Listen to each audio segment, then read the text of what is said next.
नमस्कार दोस्तों, आप देख रहे हैं डार्क नेटवर्क।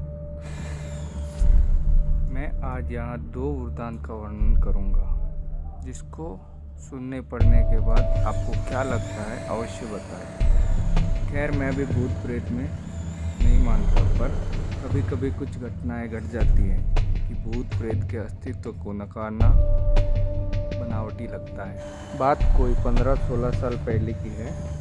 मैं जिस जगह पर काम करता था वही पास में एक फ्लैट किराए पर लिया था। इस फ्लैट में अकेले रहता था।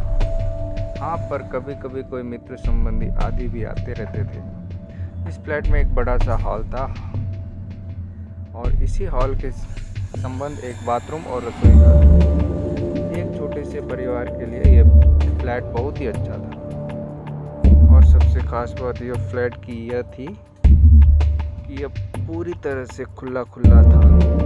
एक दिन शाम के समय मेरे गांव का ही एक लड़का, जो उसी शहर में किसी दूसरी कंपनी में काम करता था, मुझसे मिलने आया। मैंने उसे कहा कि आज तू यहीं रुक जा और सुबह यहीं से ड्यूटी चले जाना। पर वह बोला कि मेरी ड्यूटी सुबह 7 बजे से होती है, मुझे 5 बजे जगना पड़ेगा और आप तो 7-8 बजे तक सोए रहते हैं, तो कहीं मैं भी सोया रह गया तो मेरी ड्यूटी नहीं हो पाएगी। इस पर मैंने कहा कि कोई बात नहीं, एक काम करते हैं, 4 बजे सुबह का एक अलार्म लगा देते हैं और तू जल्दी से जाकर अपने लिए टिफ़िन भी बना लेना। पर हाँ, एक काम करना, मुझे मत जगाना। इसके बाद वह रहने को तैयार हो गया।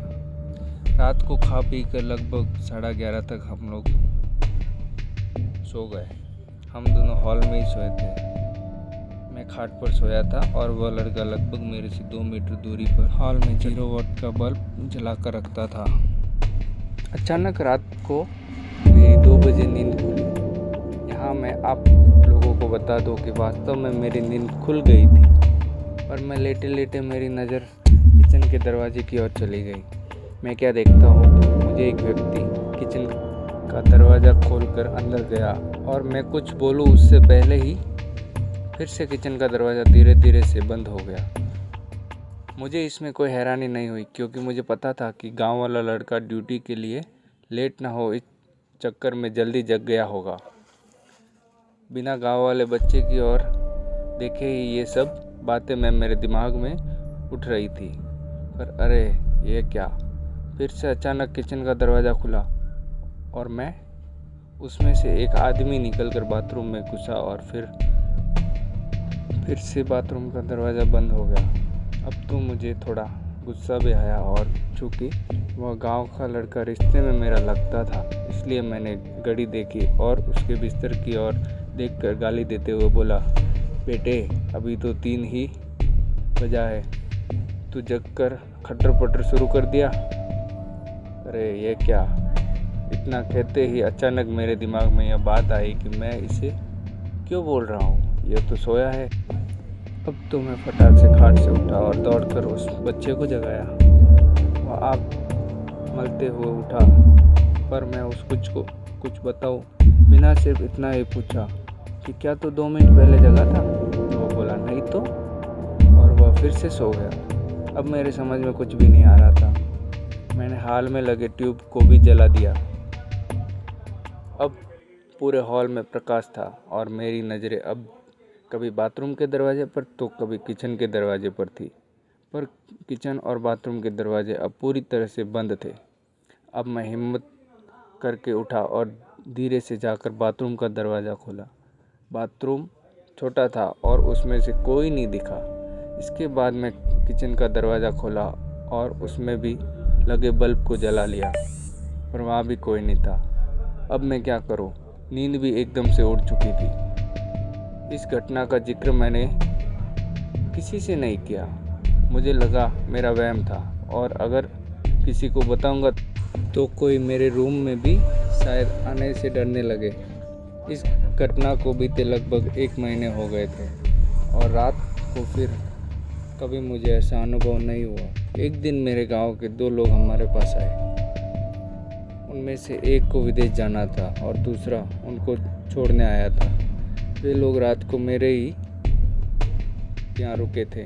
और उस रात को मैं अपने एक रिश्तेदार को मिलने चला गया था।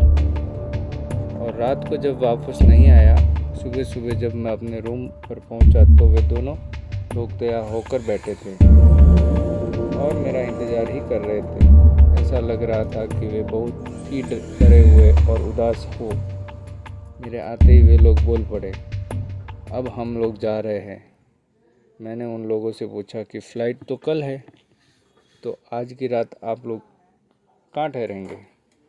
उनमें से एक ने बोला, रोड पर सो लेंगे, पर हम इस कमरे में नहीं रहेंगे। अरे, अब अचानक मुझे 1 महीना पहले घटित घटना याद आ गई। मैंने सोचा था, क्या इन लोगों ने भी इस फ्लैट में किसी अजनबी आत्मा को देखा? मैंने उन लोगों से पूछा कि आखिर ये बात क्या हुई। तो उनमें से एक ने कहा कि रात को कोई व्यक्ति आकर मुझे जगाया और बोला कि कंपनी में चलते हैं, मेरा पर्स वहीं छूट गया है। फिर मैं थोड़ा डर गया और इसके बाद भी इसको भी जगा दिया। इसने भी उस व्यक्ति को देखा। वह देखने में एकदम सीधा साधा लग रहा था और शालीन भी। हम लोग एकदम डर गए थे क्योंकि हमें यह व्यक्ति इसके बाद किचन में जाता हुआ दिखाई दिया था और उसके बाद फिर किचन से बाहर नहीं निकला और हम लोगों को डर के मारे बुरा हाल था। हम लोग रात भर बैठकर हनुमान का नाम जपते रहे और उस किचन के दरवाजे की ओर टकटकी लगाकर देखते रहे, पर सुबह हो गई और वह आदमी अभी तक किचन से बाहर नहीं निकला। अब तो मैं भी थोड़ा डर गया और उन दोनों के साथ लेकर तेज़ी से किचन का दरवाज़ा खोला। किचन में तो कोई नहीं था। हाँ, पर किचन में गौर से छानबीन करने के बाद हमने पाया कि कुछ तो गड़बड़ है। जी हाँ, दरअसल फ्रिज खोलने के बाद हमने देखा कि फ्रिज में लगभग जो 1 किलो टमाटर रखे हुए थे वे गायब थे और टमाटर के कुछ बीज, रस आदि वहीं नीचे गिरे हुए थे। इसके साथ ही किचन में एक अजीब गंध फैली हुई थी। खैर, पता नहीं यह हम लोगों का वहम था या वास्तव में कोई आत्मा हमारे रूम में आई थी। मैंने इनसे छुटकारा पाने के लिए उस फ्लैट को ही चेंज कर दिया और दूसरी बिल्डिंग में आकर रहने लगा। तो दोस्तों, ये थी आज की कहानी। जल्दी मिलूँगा मैं आपको अगली कहानी के साथ।